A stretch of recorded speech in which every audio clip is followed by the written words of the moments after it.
All right, let's call this meeting to order. Roll call. McKnight. Myers. Here. Rojas. Here. Vogel. Here. Kinder. Here. Pledge of allegiance.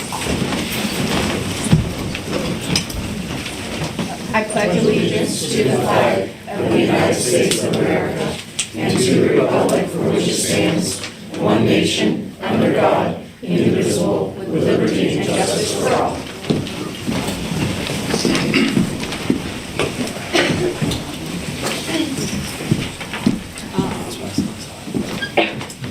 Okay. Public comment, Mike Totten. Hello, I'm Mike Totten, Chief of Police. I know later on tonight we'll be talking, or you'll be talking about the police contract. So I kind of wanted to give a State of the Union address on where the police department's at. Several years ago, through a contract negotiation, we did away with the defined benefit pension for police officers. We are the only police department that I'm aware of anywhere that has done that. So because of that, we are no longer a marketable place to work. Our guys have the worst retirement probably even in the city. They're not eligible for Social Security. So when they retire, all they have is whatever's in their 401k style retirement plan. Other benefits are also following way behind even surrounding departments such as Titusville. Within the last year, I have lost 6 officers in less than a year. And every one of them went up to Erie or Mill Creek, and when they leave, they said, I love it here, I love the guys, I love the community, I like working here. It does not make sense for my family for me to stay. There's no future in this department. That's further evidenced by speaking with the head of the academy up in Erie. He said he used to tell cadets there's 3 career departments to go to: Erie, Mill Creek, and Meadville. We're not on the list anymore. They don't tell people to come here because there's no future in their retirement. Even evidenced, we had our oral board examinations a few weeks ago. One of the last interviewees that came in, we asked, at the end, where do you see yourself in a few years? Think about coming to Meadville, and he actually said, you guys don't have a pension. If I came here, I might give you a year. That's pretty sad for someone who just got out of the academy and is looking for a job. We can't continue this. We're 3 officers short now. I've been short for about the last 2 years, at least 1 officer at all times. These guys are working so much overtime, it's putting strains on marriages. Fathers aren't seeing their kids. They're here constantly. They're all to a breaking point where they're tired. They're tired. If we don't do something soon to change this, I can't staff the streets 24 hours. I can't ask any more of them than I am. The scary part about that is, and we don't usually like to talk about this, in this county, we're a 24-hour police department. Titusville has 1 guy on at least 24 hours. Titusville's 45 minutes away. Conneaut Lake Regional may have someone on 24 hours. The state police, as of right now, will have 2 cars out for the entire county. So they could have a car in Conneautville and a car in Titusville, and no one's coming to our aid. Even scarier is the state's going through some processes where they're going to be pulling people out of our barracks. If that happens, they'll be down to 1 car for the entire county for the night. If I'm unable to staff our streets and you're looking for state police protection, more than likely it's not coming. So what I'm asking is, when you look to this contract, I know things get expensive, but you can't afford not to have a police department, and this is the cost of having one. We're not, as it is right now, we are not competitive. No one's coming. And if they do, they're out as soon as they can. I had 1 guy last year, I believe he was on Sergeant Gredler's shift. He did not even finish his field training. So he was here less than 6 months, and he was up to Mill Creek. So, thank you for your time. Mike, I just want to say thank you for keeping the level of safety in our community while going through such a tough growing pains in the police shortage. Thank you. Okay. Notice of executive sessions meetings? Your Honor, 4 executive sessions were held since the last meeting, September 7th, September 21st, September 28th, and September 29th, all of which were to discuss personnel. Approval of So moved. Second? discussion? Yes, minutes. That's approval of minutes for September 7th, 2022. Discussion? Roll call. McKnight, Myers, Aye. Roja, Aye. Vogel, Aye. Kinder. Aye. Communications? Jenna? Council received a letter from Mark Higley on September 30th expressing his opposition to the rental inspection program. Manager's report. I have nothing. Council subcommittee reports, housing and economic development. Nothing to add to that to this point. Community engagement. An update, Gretchen? Well, we're working on the ARPA survey, right? It's not up yet, right? Correct. Okay. So we're working on a survey. Hopefully, people will express their opinions as to whether they feel like the money should go to fill the hole in the budget. Should we try to work on projects and funnel, or if they are interested in having that go towards projects in addition, because the cities has many projects that have been on the books for a while. Let's see, it's pretty much it, right? We talked about that at our subcommittee meeting last month. And also the budget, this year's budget process, which I think is later on the agenda. Finance. Still researching avenues to generate capital donations. And finance operations. Old business, authorities, boards, and commissions. Market House Authority resignation, Pat Conchi. Motion to accept resignation. Move to accept with regret. Second. Discussion? Roll call. Myers, Aye. Roja, Aye. Vogel, Aye. Kinder. Aye. Beautification Committee resignation, Kristen Smith. Motion? I move. I'll second. Discussion? Yeah. Roll call. Myers, Aye. Roja, Aye. Vogel, Aye. Kinder. Aye. Motion to appoint recommendation for slate of Environmental Advisory Committee appointments. Motion to appoint recommended slate. I'll move to appoint the slate. Second. Discussion? Yes, Your Honor. I think we have some good people. I think there were some other people that were very good, but they were not interviewed. I would hope in the future that we would interview all qualified applicants and then make a decision from that pool.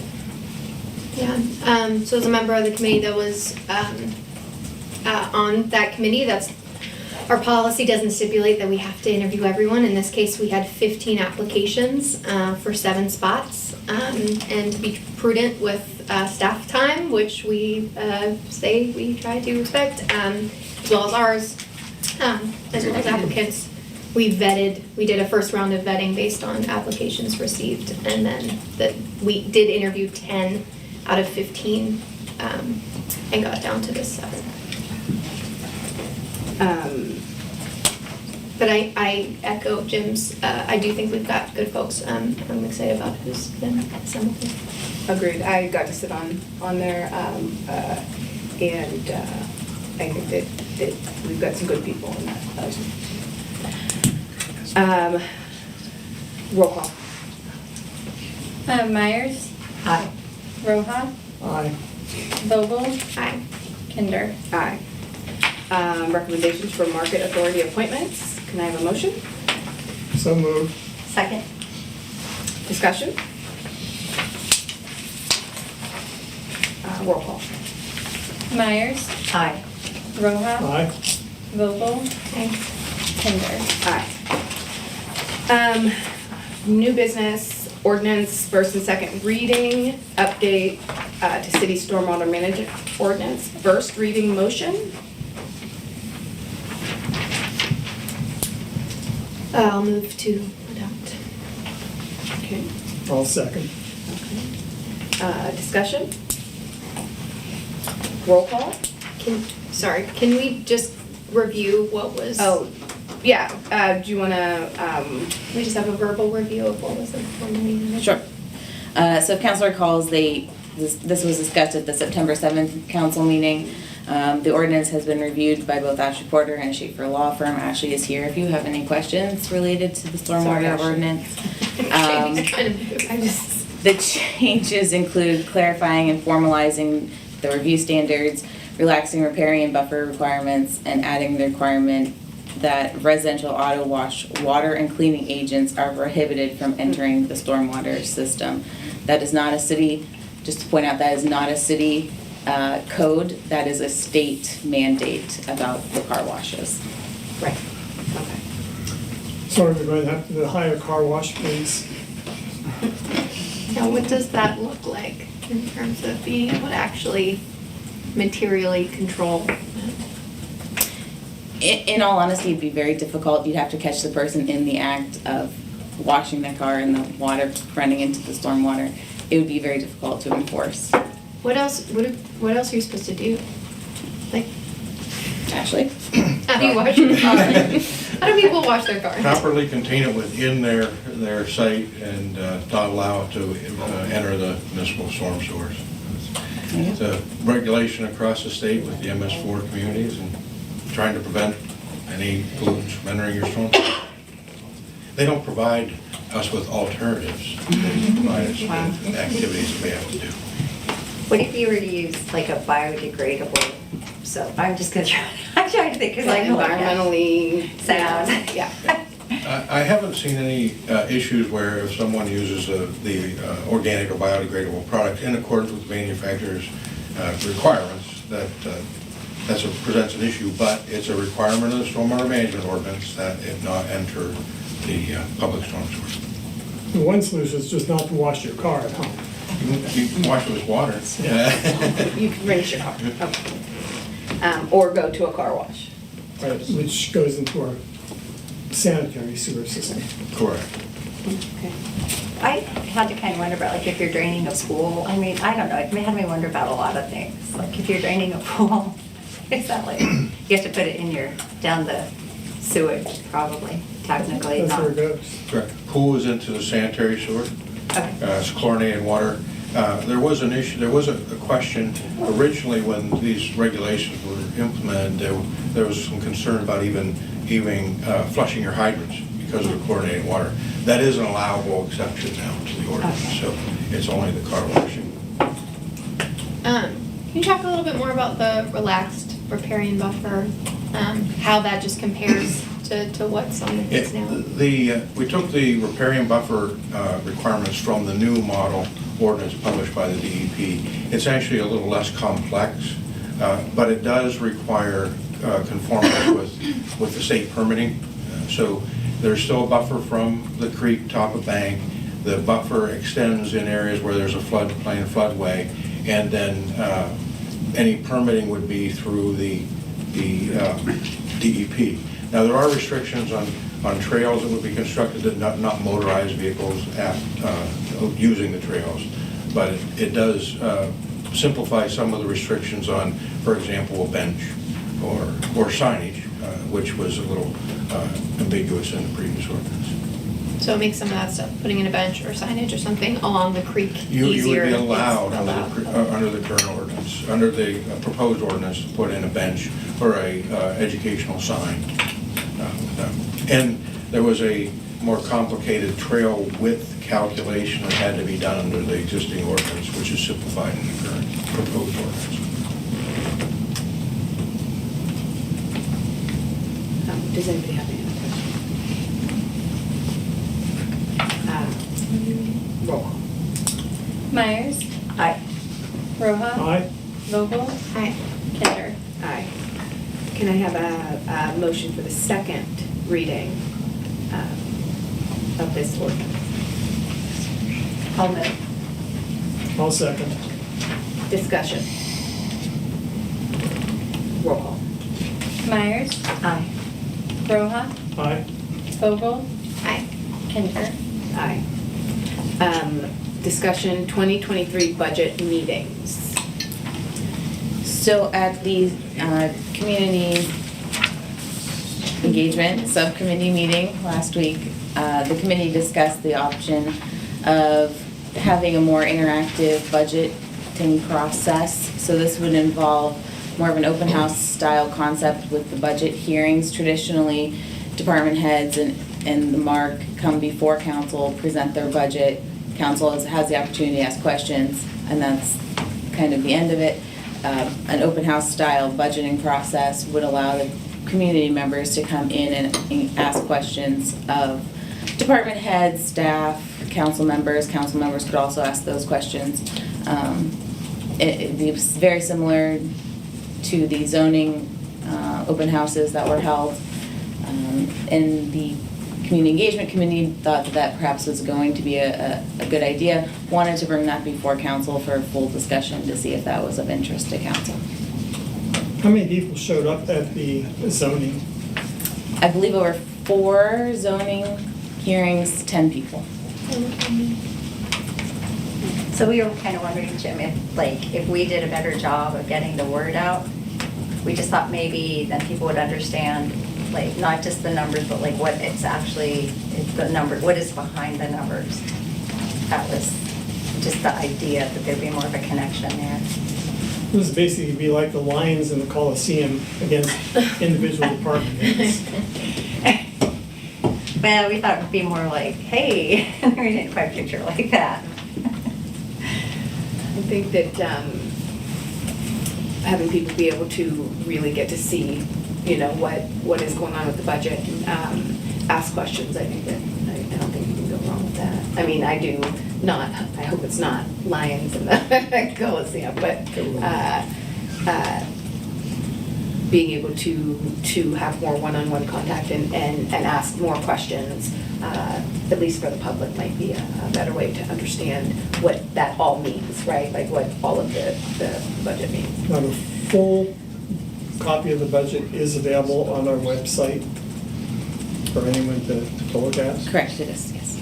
And we still have that first study session as the big breakdown and looking at, you know, and hopefully generate questions from, right? Yeah, I think those were a few, I feel like there's one more that I'm not remembering, but I know it,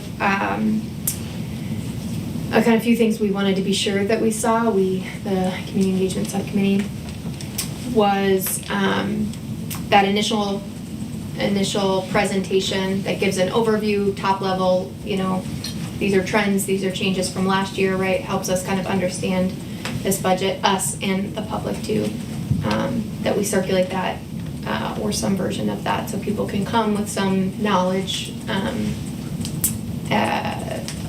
do some robust encouraging of getting people there, spread the word. And then we also talked to in our meeting about a method for capturing questions that are answered and input that's given, kind of prioritizing that in terms of how we structure the event so that we can share that out to the public, right? So just because it's not in a meeting where someone would give public comment, but you can still hear the, you know, see the questions that were asked and the answers that were given and input that folks had. So we need a recording secretary present at session. You would have to have staff present with each, probably depending on how many people attend the meetings or the open houses, you'd have to have a staff member with each of the department heads to capture the questions and answers. And this would be one department head at a time. We'd have to discuss how council wants that structured. The initial thought was to have the same folks show up who typically present together, so fire and police, the MARC, and public works typically present at the same council meetings. A similar setup as that.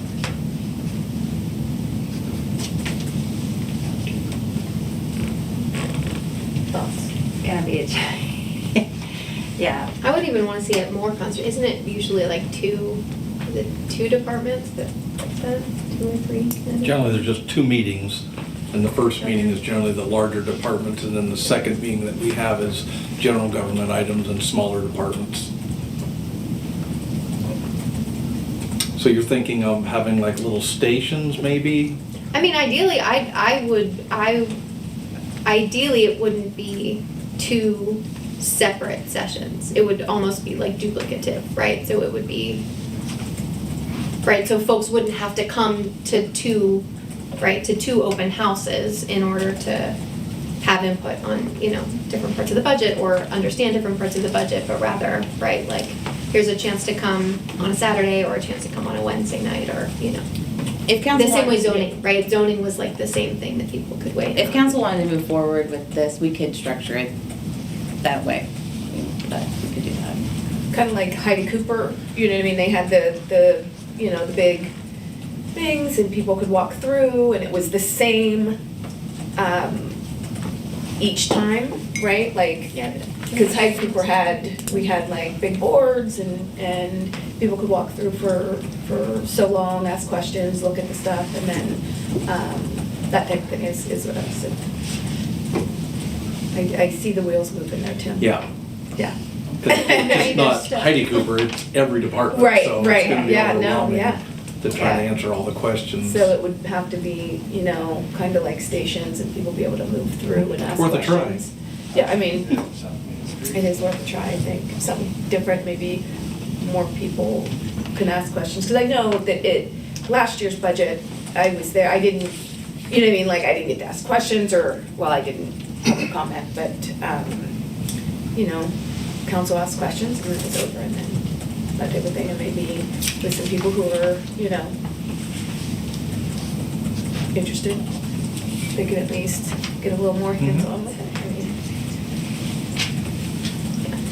I know the interest from me is coming from the conversations that I've gotten to have with staff that are one-on-one, like the zoning ordinance or some of those, or like the zoning open houses that we had, were much more valuable than like the times where we sit here and just ask, I don't know, question, like digging in and being able to understand for me is more helpful. And I want the public to have that too, as well as the rest of the council. Folks find it valuable. That's where it's coming from for me. So tonight, do we need to set, like, what that structure is? Or can we just Incentives say? that we. I don't know that you need the exact structure of it, just Yeah. is that the direction council wants to move? To do the more open house style rather than the traditional budget?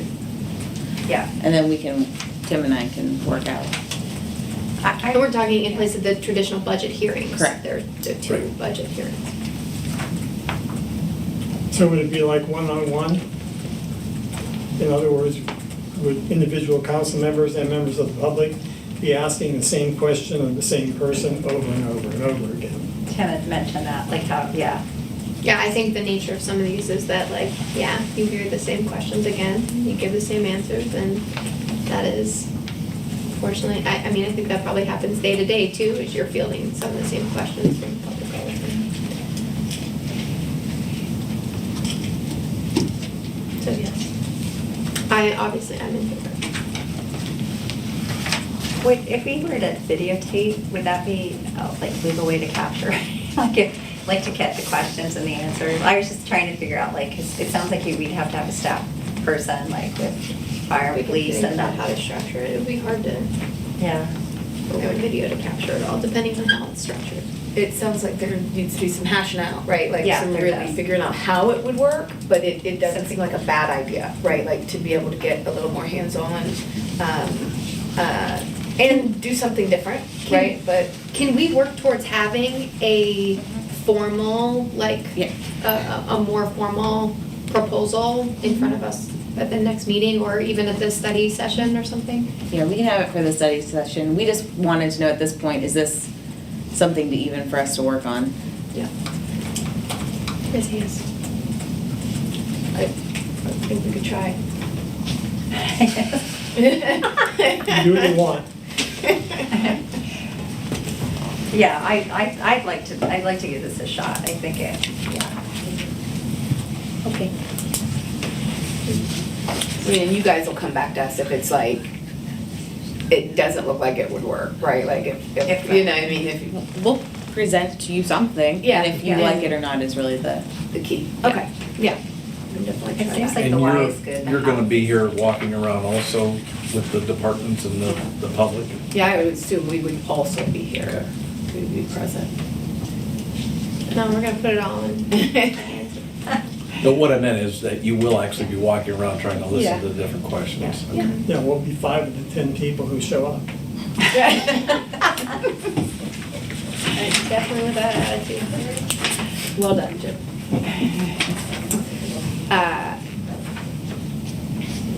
Is that all you needed? Yes. Yes. Okay. Resolution, award bid and authorized signatures, Art Green Space Construction, Dynasty Construction Limited, Inc. A resolution of the Council of the City of Meadville awarding the bid in the amount of $398,260 to Dynasty Construction Unlimited for the Arc Green Space Construction contract. Can I have a motion? So moved. Second. Discussion? the city has an agreement with the ARC concerning its green space, that the city is responsible for the contracting of the green space. Ashley Porter is here to discuss, and he can fill council in on what the scope of this $398,260 contract is for. Yeah, we bid the project with a base bid that included construction of the stage, certain items is listed, and it's in the packet that I provided. And then we had a number of alternates. We were looking for a menu of additional costs that we wanted to get those prices for, to see if the arts wanted to make a complete project with those items. So it includes the landscaping, the stage, the artwork that Amara will be doing or directing on top of the box culvert, the concrete slab that's there now. There'll be benches throughout the park, a storage structure for the umbrellas that will be used on the stage, banner poles along the street, along the seating wall that we'll be doing to clean up the end of the culvert, and then several landscape beds. So that total price came in at the $398,260. There were 4 bids. It was a competitive field. They ranged from $398,000 to a little over $469,000. So this is all the options that we had for the park improvement, and the ARC, Mark can speak to that, the ARC agreed to finance or fund the items that were in excess of the grant amount. And there is a breakdown in your packets of the funding sources for this project. Is that, so the ARC Foundation, that was included in our packet, that the ARC Foundation had written a check for, they had contributed 16,000, but they're only accounted for 5,000 in the breakdown. Is that because that's in excess? There's, Look at the line right above, mm-hmm. that'll explain it. So they're paying Ashley? That's coming from there? Yep, that's what brings it to the 16, for the donation. I assume those were donated services, okay. They have to.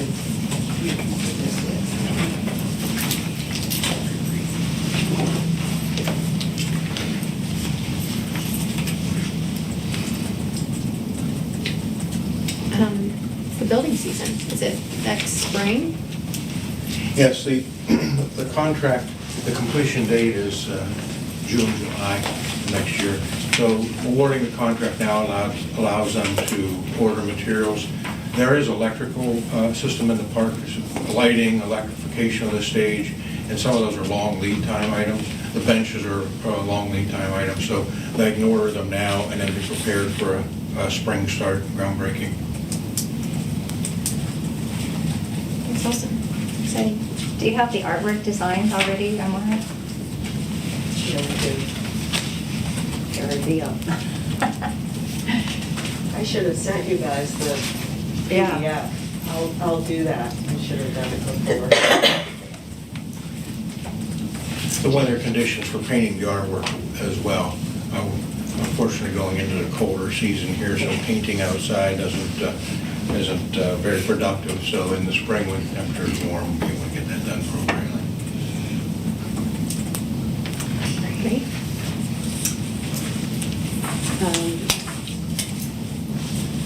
Do you have any other questions? Roll call? Myers, Aye. Rohan, Aye. Vogel, Aye. Kinder. Aye.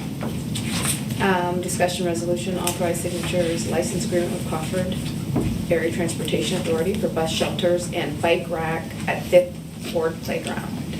A resolution of the Council of the City of Meadville authorizing signatures on a license agreement between the City of Meadville and Crawford Area Transportation Authority for a bus shelter and bike rack located at the southwest corner of Lincoln Avenue and Lion Street, Meadville, PA, known as the Lincoln Avenue Fifth Ward Playground. Can I have a motion to authorize signatures? So moved. Second. Discussion. So CADO will be placing a bus shelter and bike rack in the Fifth Ward Playground. To do so, they need to enter into this licensing agreement with the city. This is an initial 5-year lease, automatically renewing for a 1-year term and terminated upon a 30-day written notice from CADA. Gary Johnson had the bulk interaction with CADA concerning this, so if you have any questions, Gary can answer. Yeah, Marion covered pretty much everything I was looking to say. It'll be basically a concrete pad. I think it's 16 by 7. Kristen Hauser with CADA, she's the assistant director. She's here as well for if you want to have any questions. So it's a 5 by 7 bus shelter with a 7 by 16 pad. We'll also have a bike share spot there like they have around town. So we're looking to do that. I don't know if it'll be this fall yet or if it's going to be in the spring at this point to build it. It'll be at the northeast corner, just set back from the sidewalk at Lion and Lincoln. So. What will it be made of? The shelters are aluminum and tempered glass, so they don't shatter. They're all ADA accessible. There's a bench inside. There's solar lighting provided for nighttime. So CADA would also be required to remove any snow, maintain the sidewalk off of the public sidewalk to the shelter as well. I see we have a hold harmless agreement in here, but I don't see anything about evidence of insurance. We usually have that in the gym. If it's not, I guess I would suggest, We can provide that. yeah, could we put that in? we will. We can terminate it on 30 days too, as well.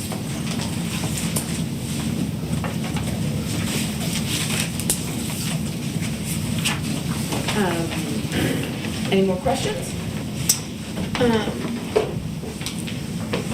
Are we, Do we need to? sorry, so we're voting on that, but if we Do we want to need to add that amend piece it? about insurance? Subject Yeah. in final form to approval of the solicitor, Yeah. and we'll add that provision. Okay. Does the bus get used quite a bit? It does. Actually, at that bus stop that is currently there, we do have a bus stop, but there's no amenities. In the past 2 months, we've picked up 150 riders at that spot in the past 2 months. So it is very well used. I think it'll be a nice benefit for the residents of the Fifth Ward in that location. Great. We're also talking with CADA about potentially putting one at Bicentennial Park as well. Very similar situation. We're still talking about the final form of that, but that will be coming to council most likely in the next month or so.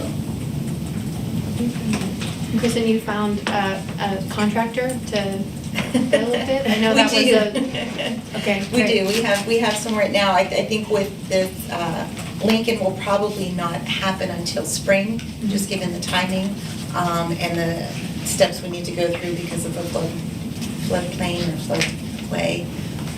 So, but hopefully in the spring. But we do have another shelter going up in the corner of Market and Pine Street, the active aging property.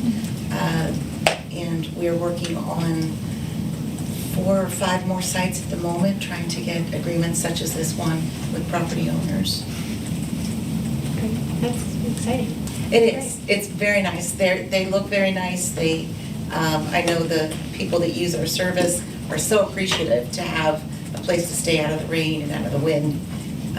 in bad weather. So They have seats in them too? yes, there is a bench. They are, there's room for a wheelchair in there as well, so, and it's all made to ADA standards.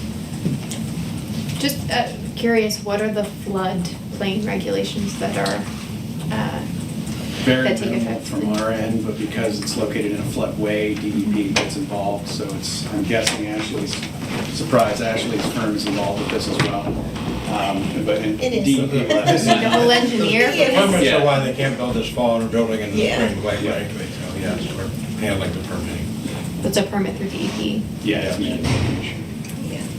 Though there shouldn't be any obstacles because it only touches the ground in those post spots. There's I believe a 12-inch gap between the physical shelter and the ground. So air and water and things can move through.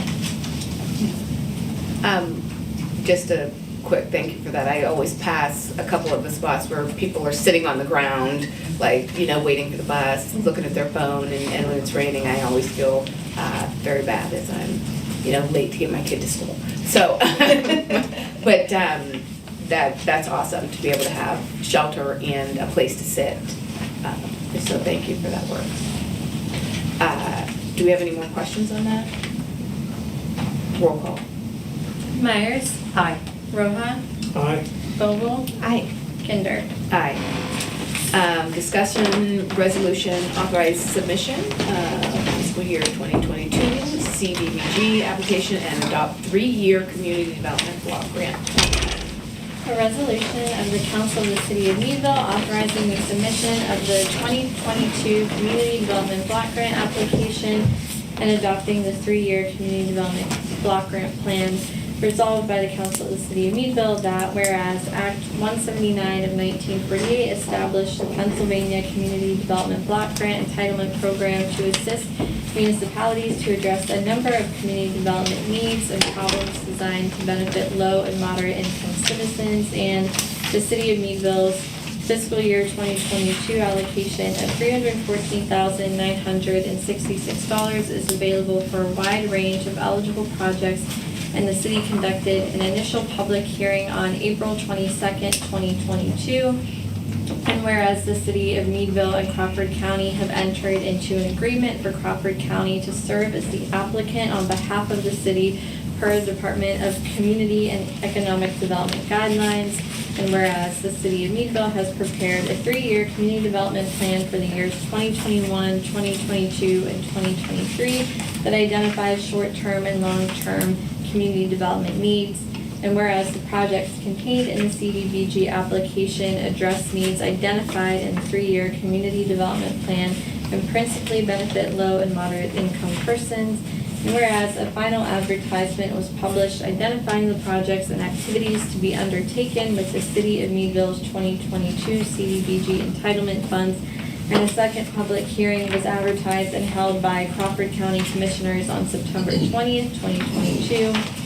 Now therefore be it resolved that the Meadville City Council does hereby adopt a 3-year community development plan, certifies compliance with the requirements in the statement of assurances included as part of the application, and authorizes signatures on fiscal year 2022 CDBG application.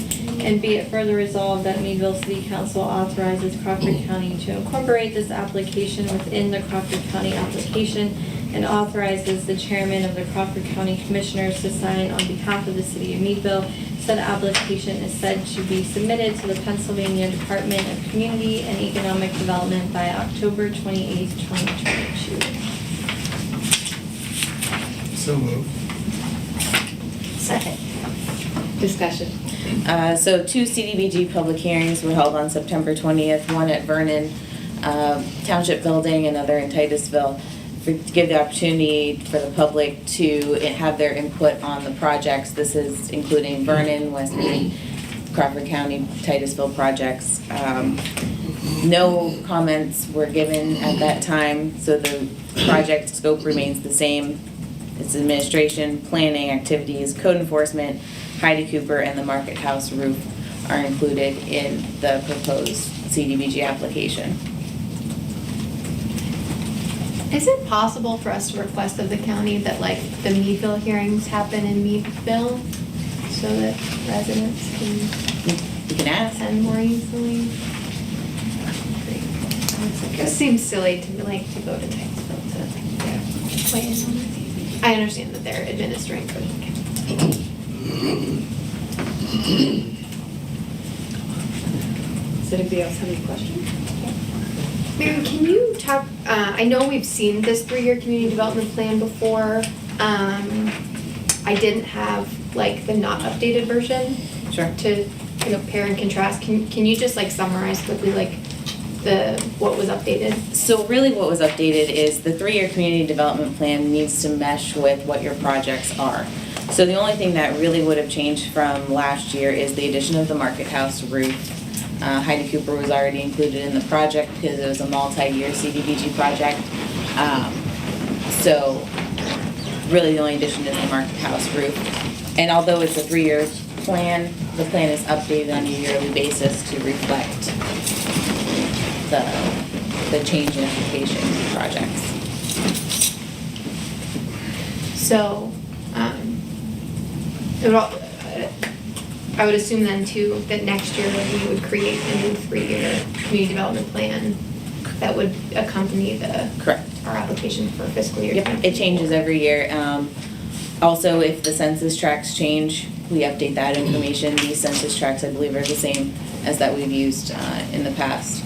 The census data won't be released till 2024, so we won't update the census tracts until then. So this is a 3-year plan, but really it's updated annually. Correct.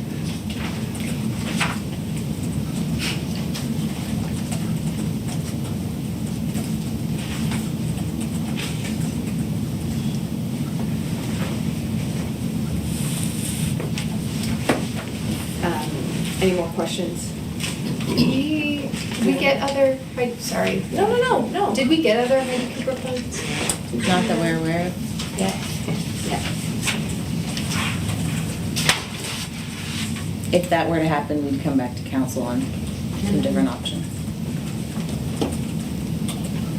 I'm glad that the money is slated to go to the Market House, Heidi Cooper. Yeah. And the paving, sidewalks are. Curb cuts, not sidewalks. We should fix our sidewalks, but that's a whole other thing.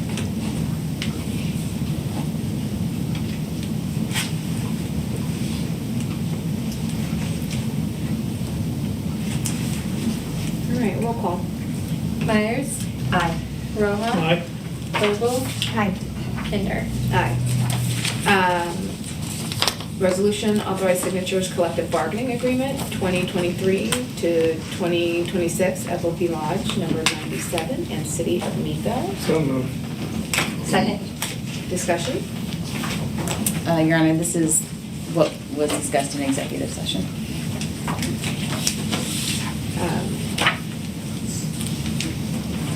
I'm sorry, is that all we're saying publicly? Yes.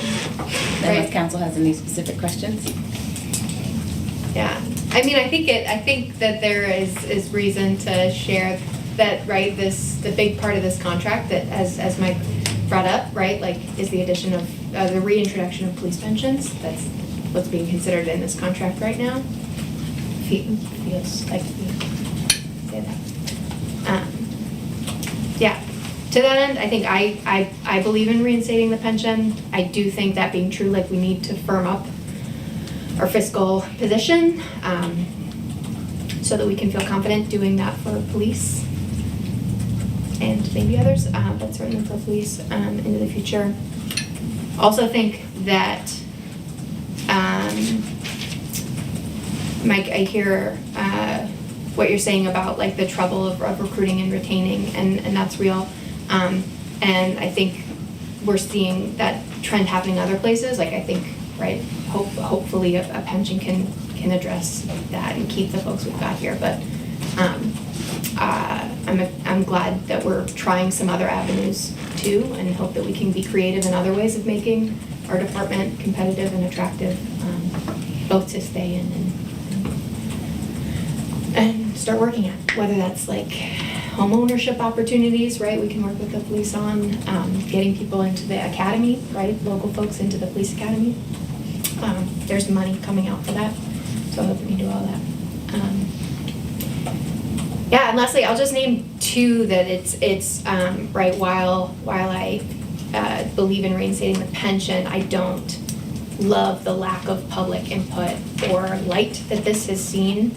I think that like people in Meadville love our police, and I think we could have done more to allow people to discuss this, right? We didn't have a town hall, we did have a survey, we didn't have those results when we asked for them, and the few results we did have were very much in favor of our police and of their pension. So I think that there's a lot more we could have done, and I think that was a failing, right? I think we need to, if we're gonna engage people, we need to actually do that, especially on something as weighty, right?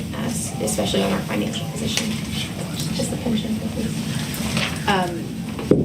I, again, want to say thank you for keeping the level of safety while losing police and while, working overtime and coming in when you guys are so exhausted, right? I think that we forget that police are human beings and that we put a lot of weight on you guys. So we appreciate everything that you guys do. We appreciate you being on the streets every day and make our community, what it is, honestly. I like being able to walk around. I like being able to feel safe with my kids walking home if they have to, right? And I do think that we need to do a better job at letting the public know what hardship you guys are going through, right? All of the good things that you're doing, all of the time you're putting in, and why this is so important to us, right? And I think that it is like this big secret that people just don't understand, and they think that you guys are out here doing this good job, and it is at no hardship to you guys. The department, the chiefs, the city staff, working to recruit and to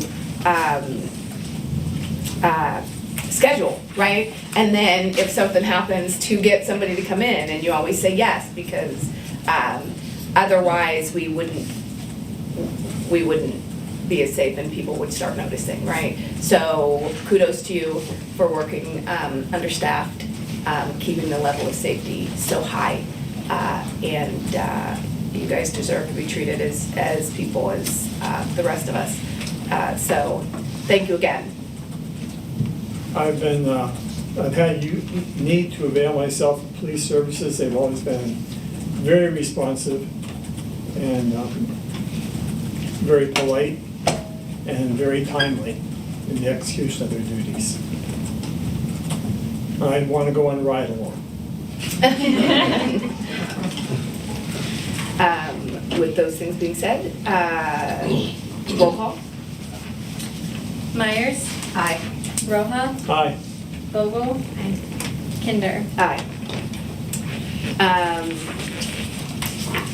Resolution to authorize signatures implementing Act 57 of 2022, amending local tax collection law.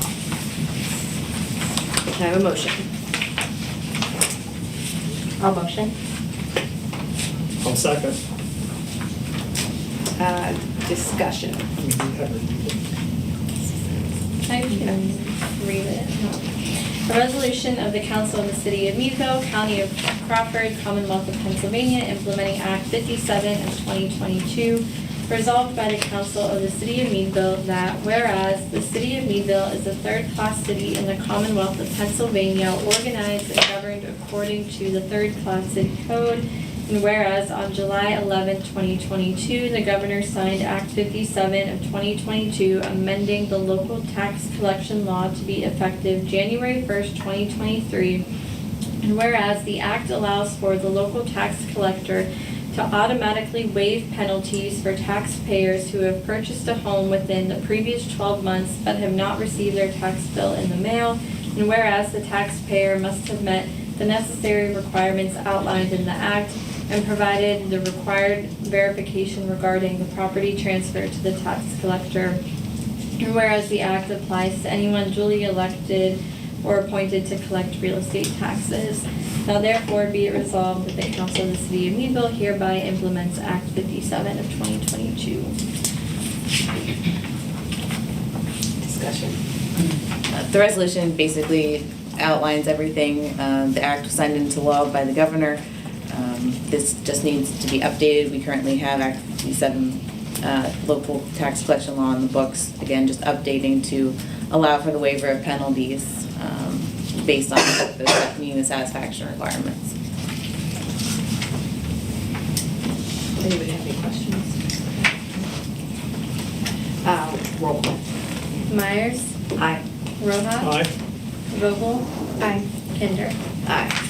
We already voted, but how will folks know if they're like eligible for that? Like, If they're eligible to not have it be penalized. for the, yeah. They get a penalty. They get a penalty, but then they've gotta come back and request that that be waived. And we can do it basically. And that's if they didn't get their bill, The bill right? in the mail because they bought a house last year. Okay, all right.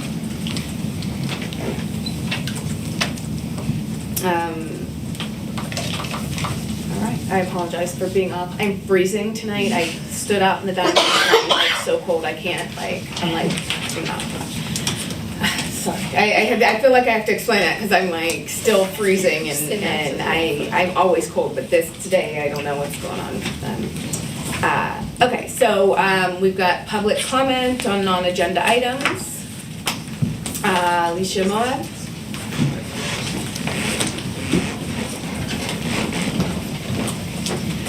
Hello, I'm here to talk about the rental inspection program. I want to start by touching on the comments that have constantly been swirling regarding retaliation. A landlord cannot raise rent in retaliation because a tenant exercised their legal right. A landlord is not allowed to raise the rent because a tenant filed a complaint of discrimination or contacted code enforcement. If rent is raised because you filed a complaint, you should inform the agency where you filed the complaint. Pennsylvania law prevents your landlord from evicting you in retaliation because you exercised your rights properly under the implied warranty of habitability. Next, I would like to ask a few questions that have gone unanswered. These are just a few of the many. Where will the upfront costs to start the program come from? You'll need to pay someone or maybe a couple of people to research all of the properties, find ones that the tax bill goes to a different address, send the notice, pay the postage to send the notices, track the responses and compliance, send further notice to follow up, notices to those who don't comply. It could easily be 6 months or more before any fees come in related to this program. So we deserve to know where the money will come from to fund the upfront cost of implementing the program.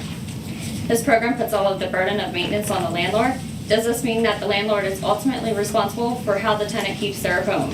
Therefore, if a unit fails an inspection due to something the tenant has direct control over, could this be grounds for the landlord to seek an eviction? Is a license revoked if a certain number of violations are found, or just after a certain time frame of not correcting the issue or issues? If a license is revoked and a tenant is residing there, what happens to the tenant? Your program only outlines if the unit is vacant. It doesn't state the protocol for if a tenant is there. You keep saying it's a business and should be treated as such. What you are neglecting to realize is these are people's homes. This is where they keep the most intimate details of their lives, and you want to invade their privacy under the guise of helping them have a better home. If a certain group saw so many terrible things or has received pictures of such awful living conditions, why then did they not provide the individuals with the information of who to call? Why not make a call for them to ensure it's reported? Stop the false narrative. No person in their right mind would allow someone to continue to live like you claim they are without making a call. And if you did, shame on you. I again say, simplify the reporting process for violations, as well as make the information widely known and posted wherever you can. This will allow us to better use the code we already have in place. Let's also have meetings to allow the public to ask and actually get answers to the questions. You're talking about it with the zoning and the budget. Let's get people the answers to these questions, especially on something that's so weighty. Thank you, Alicia. Monica?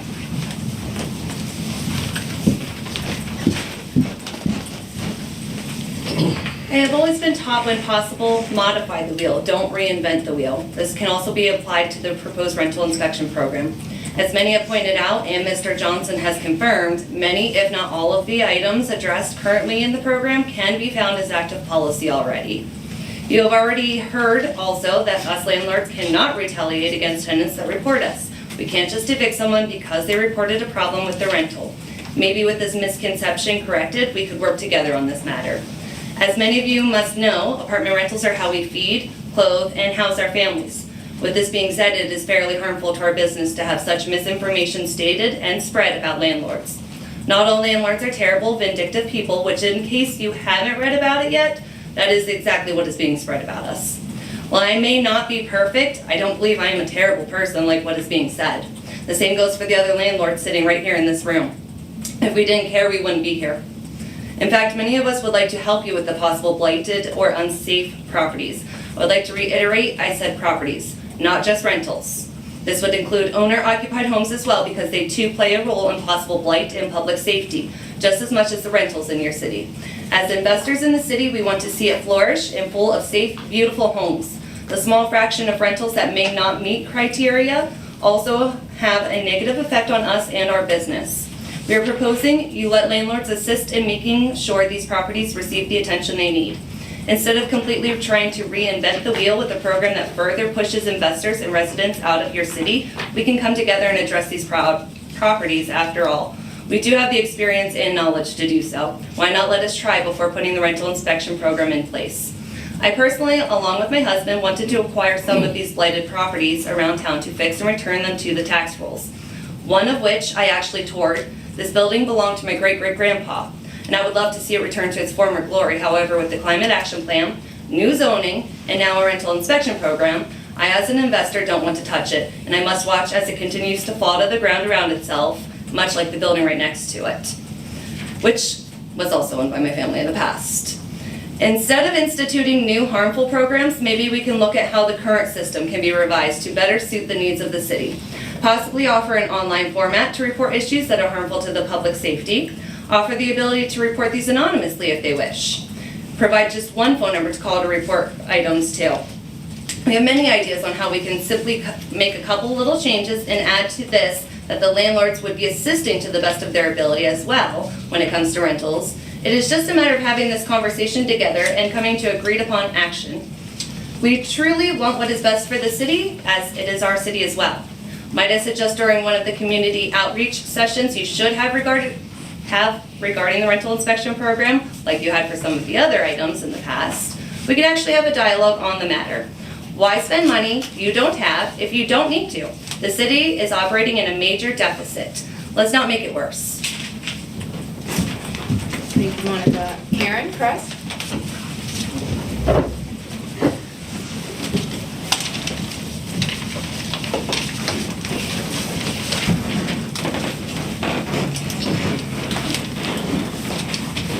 I want to be on record as saying that no one has ever heard me say that I don't want to fix up my properties and that I don't want to rent well-maintained property, because I do want to do that. As a matter of fact, I do it every day. I have no worries that my properties, my units, aren't going to pass your inspection. However, I still feel that this is not the right thing to do or the way to do it, especially now. And yet, as much as you say you want to hear our opinions, you obviously only want to hear from those that agree with you. This was strongly evidenced by not even allowing a fellow city council member voice his opinion at the last meeting. You stated that he gets no say in shaping the program because he's going to vote against it anyway. That is not only very unfair, but it's also very unprofessional, since a lot of people voted for him to be on this board so that he has a voice, their voice. You haven't listened to Family Services, who feels that a lot of their population will be lacking housing. You haven't listened to the statistics from neighboring communities, who now say they have fewer rental units than they did when they first implemented this program, a similar program. You haven't listened to members of the Housing Authority. Do you really know that your fellow council member, or I for that matter, would be against this if it was something that made sense to us?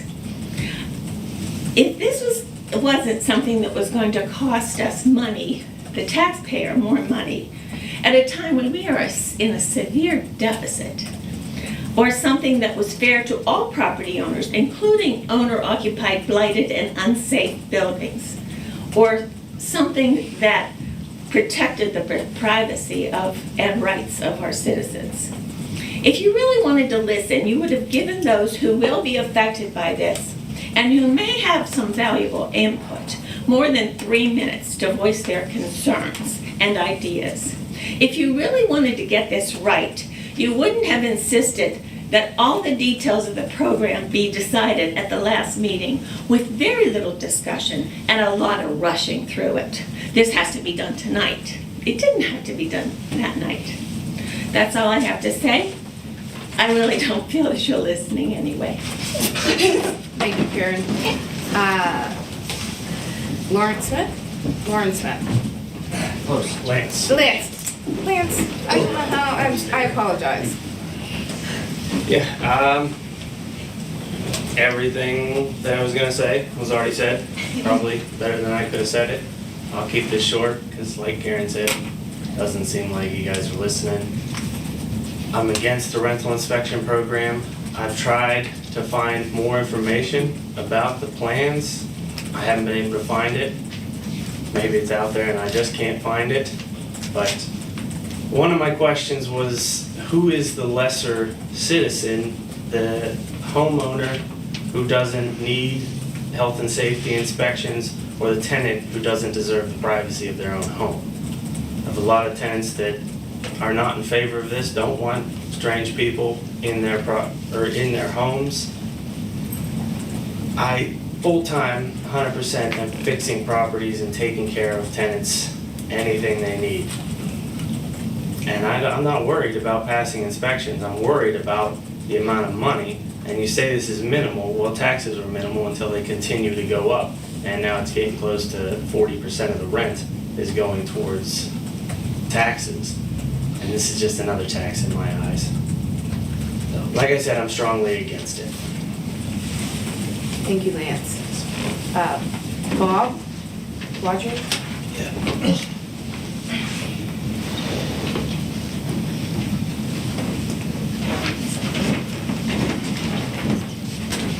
Well, I was gonna talk about a lot of stuff, but I'll talk real loud so everybody can hear me. How many people have left the police department? 6 in less than a year. Yeah, the last month, 3? What's that? How many people have left the police department in the last month? 3? In the last month, I lost 3 in June or July. 3? So that's about, what, $200,000 a year in income coming into the city? Just gone? We lost 4 tenants last month. They're gone. They went to another city. They don't want to live here. They went to Milwaukee, Kentucky, where they have a better income. That's almost $500,000 right there between the two. Now you have this $348,000 or $398,000 grant you want to spend on what?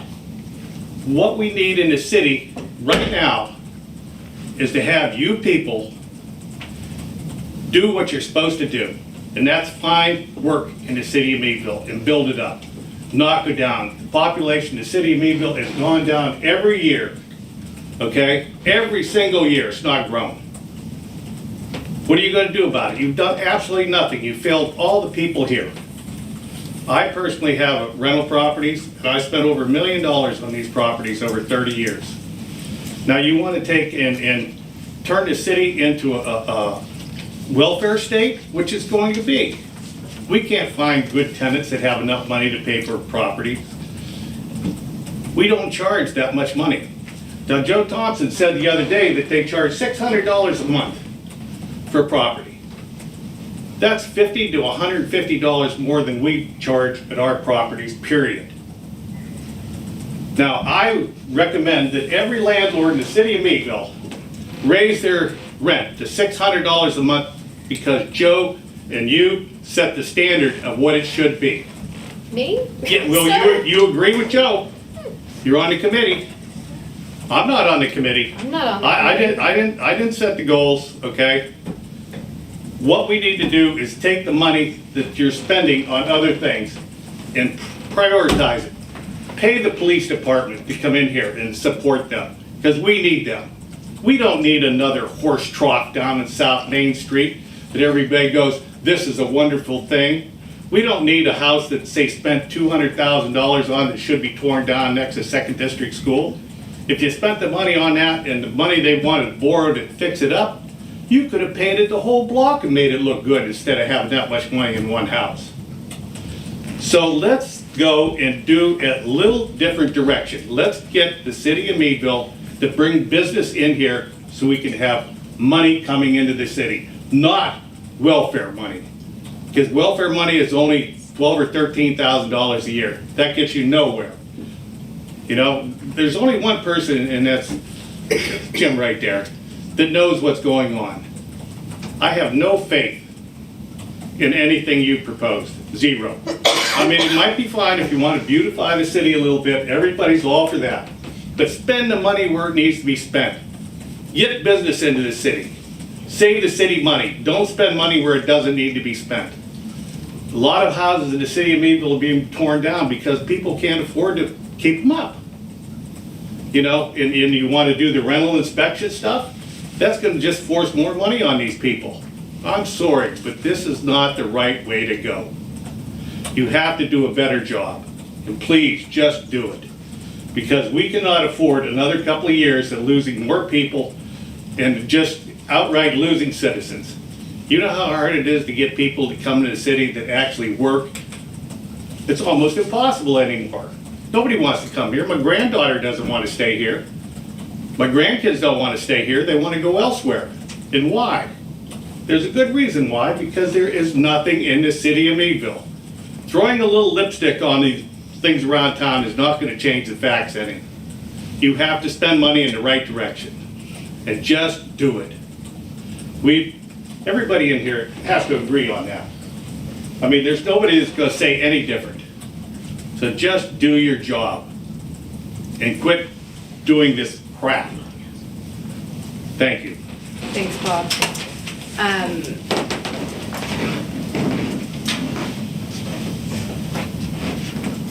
Clarissa? Amara Geffen. Amara Geffen? It was a part. Choice. Or should I go? Oh, okay. Amara, did you want to talk about the green space? Sorry, we didn't. No, I just wanted to make sure Oh, which you even though the funding was working. I apologize. I have Okay. you as the non-agenda item here, and I Perfectly okay. so I. Thank you, Amara. Marcia Yohe?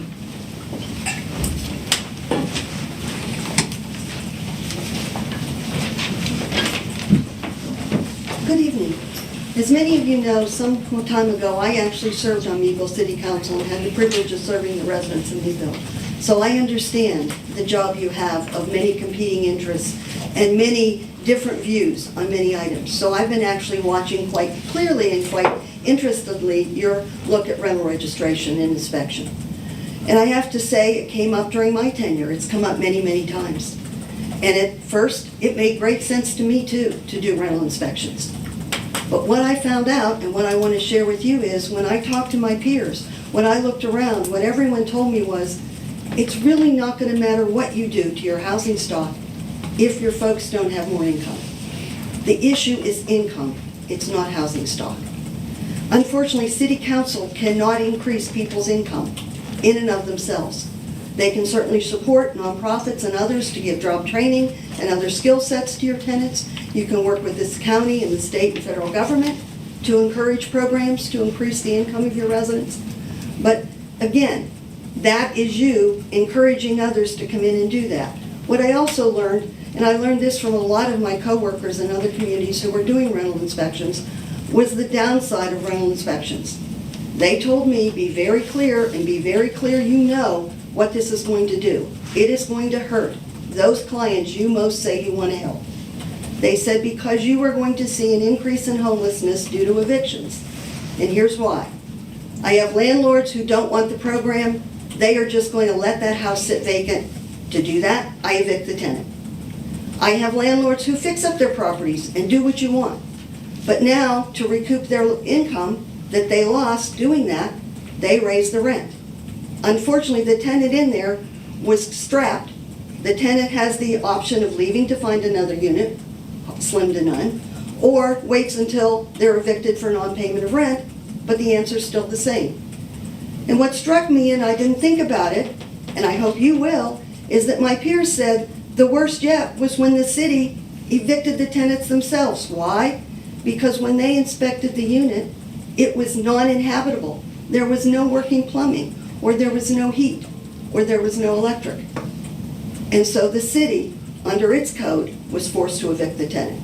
And we didn't even talk about when it's a tenant issue that causes the unit to fail inspection, and the landlord's choices are, it won't be inspected, therefore I can't lease it, so they're evicted, or I kick the tenant out, so I can use it. So again, I agree, substandard housing is not something we want to see in the city of Meadville, never have. But I'm not sure that this gets us to where we want to be. And the other thing I encourage you to do, and I heard it tonight, talk to your social service organizations. I will tell you, when I was on council, they came and pleaded with me not to do this. Because their answer was, a roof over your head, even if it leaks, is better than none.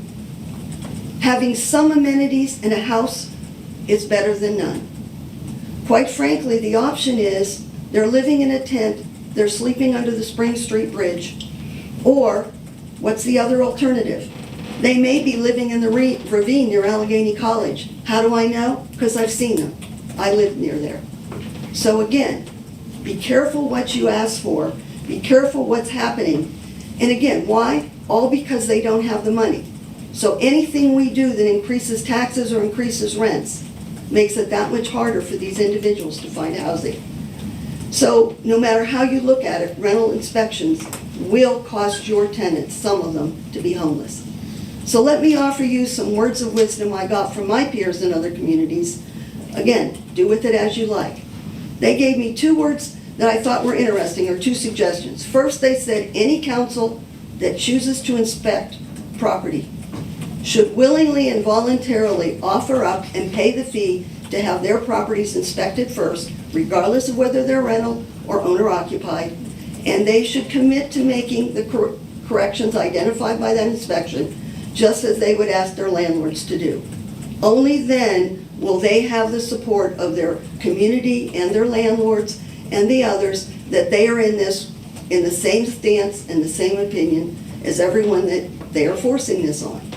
The second one, and this is what got me and changed my mind, was they said, remember, this is a year-round program. You're not just evicting folks in the spring or the summer when it's nice out. You will be evicting tenants in the winter. Please make sure your holding cells are cleaned out and that the holding cells have child protective in it. Your shelters are already full with long waiting lists, ours are, and therefore where are they going to go? Again, in our generation, we decided we couldn't make more people homeless. We tried to look at code enforcement. I encourage you to, as you've heard, make people aware of that and the options and how that happens. But again, it's your decision. We just encourage you to think about it and make sure you pay attention to those you may most likely affect, albeit your effort is in the right place, but maybe this isn't the way to do it. Thank you for your time. Marcia, for the record, don't you have about 10 years' experience working with HUD in the Community Builders Program? About 15. 15. Yeah. Time flies. I know. Ron Irwin.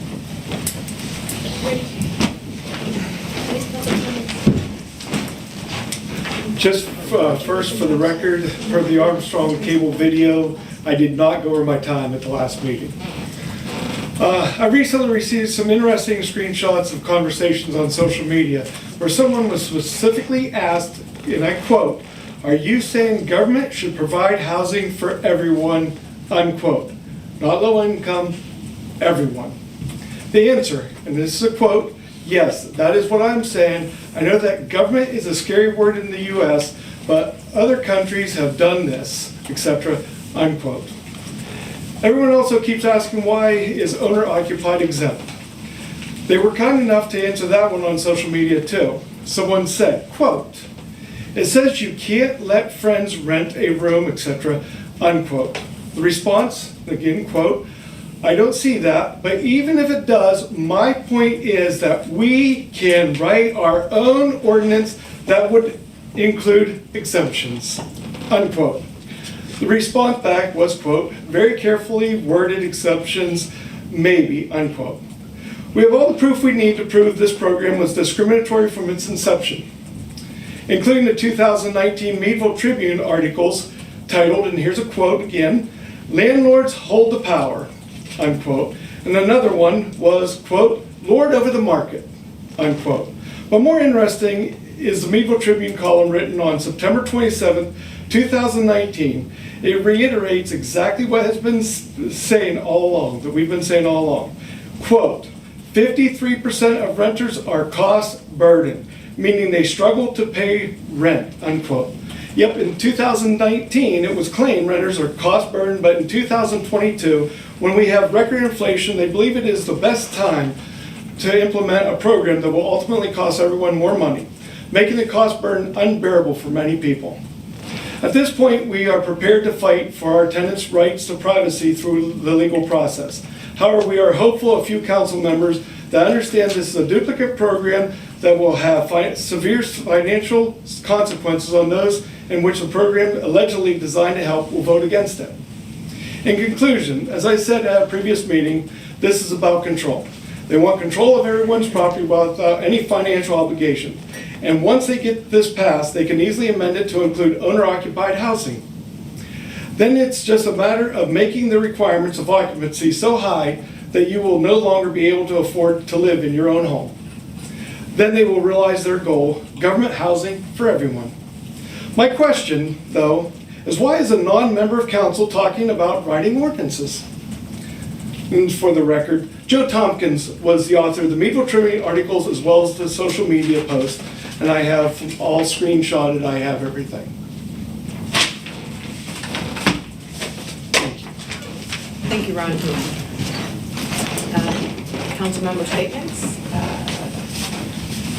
Jim? Oh, thank you. About three things. First of all, thank you to everybody who showed up tonight, took an interest in any particular topic, who spoke on behalf of their position. We appreciate your input, and that's part of what makes the process work. I'd like to extend condolences to Councilman McKnight on his brother's passing. And finally, tomorrow evening is the beginning of Yom Kippur, so for our observant friends and neighbors, may you be inscribed in the Book of Life. That's all, Your Honor. I just want to clarify for Bob that I guess I don't know if you know, like the money that we were talking is grant money that this is like money that's given to us. It's not money that we can spend elsewhere. I just wanted to clarify, like the figures that are presented. These are things that Marianne. But you've had money that you can move around and you put them towards your pet project, okay? No, but we can't, anyway, I wanted you to be clear, like these are things that people have worked really hard, like the people at the Art Foundation. Well, they might work really hard, but there's people that need help in the city of Meadville, and you have let them down. Thank you, Okay, Bob. thank you, Bob. I'm just trying to say, like, I don't know if that, I'm just trying to shed some light. Like, I don't want you to think, that we just are throwing money. The police department needs some major help. Right, and that's why we supported. I would love to see them that having- $398,000 go to them to hire some more police. We Okay, need thank that you. more than we need a program. Thank you. I just thought maybe I would try to explain that. That was really it. I appreciate everyone's thoughts. If you feel inclined to send me your written things, because I am listening, I don't want you to think that I'm not listening. And I did hear your questions, but they were lengthy, and so please, I did email the questions back on September 15th to all of council, the council at whatever, that email that. Could you resend that? It's supposed to go to all council and the city manager and city clerk. That's what's listed on the city website. Okay, So, well, just so you know, if you could resend those, Yep. I would appreciate it. I would be I happy to. appreciate your thoughts, and I appreciate you, you speaking out. I mean, I just want you to know that you are indeed heard. And thank you for, thank you for sharing your thoughts and for, yes, thank you. Thanks, Gretchen.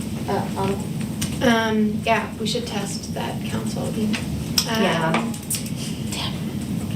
Tim, we should test the council email. Yeah, I appreciate folks coming tonight. In particular, I appreciate folks coming and making real investments in our town, in the Fifth Ward. I'm excited to know about that stop as well as the others, and our green space that's beautiful and already an active space already, and just so excited to see that activated even further.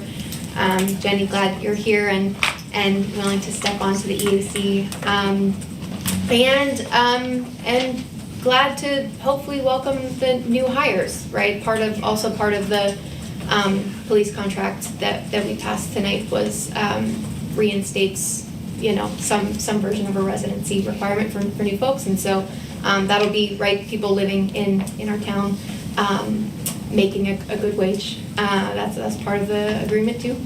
And that's great and important, and hopefully we can get local folks into that work, because it is, I agree, that income, right, and the lack of it in this town is an issue, right, and but it's, for me, it's separate, and we can just one thing at a time, right, but there's being work done to address that.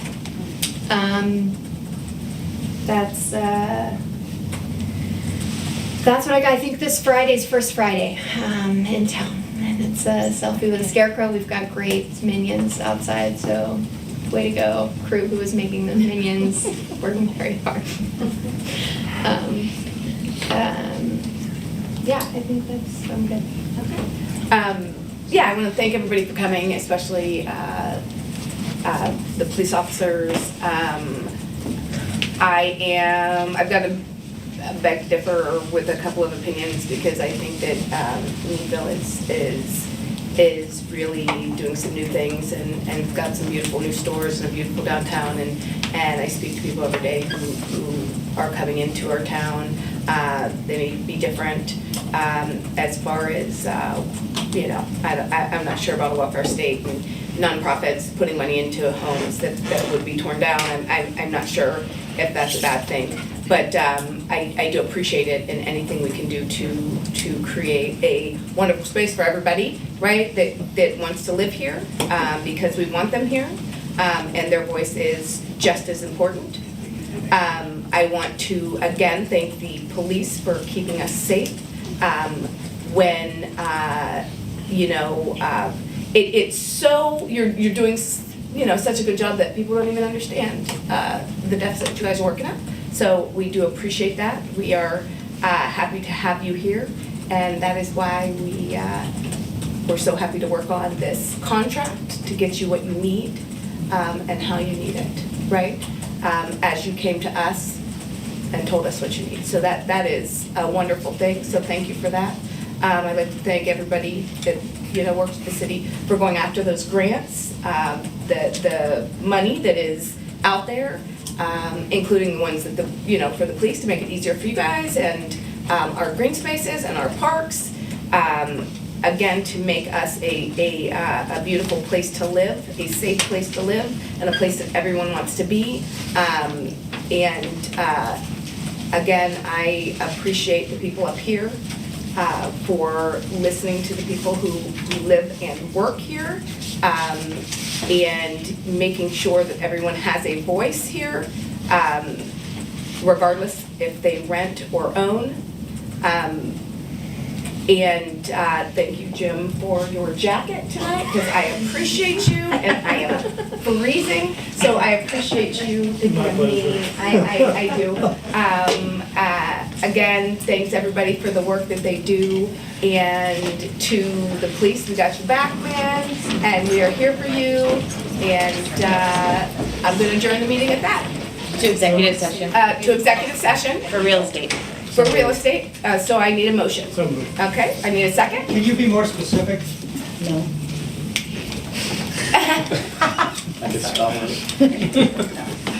Gary? Real We're estate? gonna discuss the cable franchise agreement. City sites receiving cable under the cable franchise agreement that's pending. Okay, so, discussion, roll call. Myers? Aye. Rohan? Aye.